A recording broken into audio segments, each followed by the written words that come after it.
বনলতা সেন, জীবনানন্দ দাশ। হাজার বছর ধরে আমি পথ হাঁটিতেছি পৃথিবীর পথে, সিংহল সমুদ্র থেকে নিশীথের অন্ধকারে মালয় সাগরে। অনেক ঘুরেছি আমি বিম্বিসার অশোকের ধূসর জগতে, সেখানে ছিলাম আমি। আরও দূর অন্ধকারে বিদর্ভ নগরে।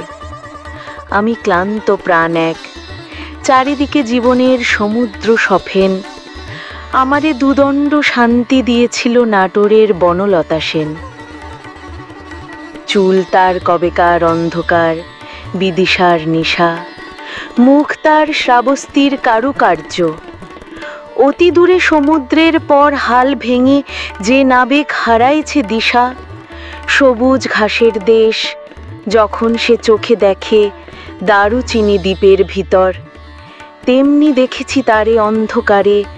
বলেছে সে, এতদিন কথায় ছিলেন, পাখির নীড়ের মতো চোখ তুলে নাটোরের বনলতা সেন।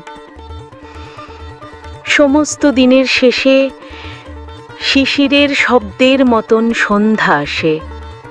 ডানার রৌদ্রের গন্ধ মুছে ফেলে চিল। পৃথিবীর সব রং নিভে গেলে পাণ্ডুলিপি করে আয়োজন। তখন গল্পের তরে জোনাকের রঙে ঝিলমিল। সব পাখি ঘরে আসে, সব নদী ফুরায়। এ জীবনের সব লেনদেন থাকে শুধু অন্ধকার মুখোমুখি বসিবার বনলতা সেন।